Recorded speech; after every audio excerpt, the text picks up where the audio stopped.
नवंबर को डॉक्टर भीमराव अम्बेडकर की जयंती को संविधान दिवस के रूप में मनाया जाता है। भीमराव अम्बेडकर की 125वीं भीमराव अम्बेडकर की जयंती के अवसर पर 2015 में प्रधानमंत्री नरेंद्र मोदी ने संविधान दिवस मनाने की शुरुआत की थी। इसका उद्देश्य नागरिकों में संवैधानिक मूल्यों के प्रति जागरूकता बढ़ाना है।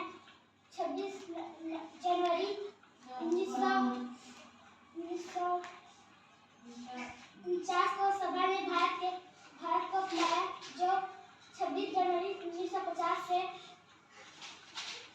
प्रभावी है। सरकार की ओर से कहा गया है कि इस संविधान ने भारतीय इतिहास में एक नए युग की शुरुआत की। संविधान भारत के लोकतांत्रिक ढांचे की आधारशिला है।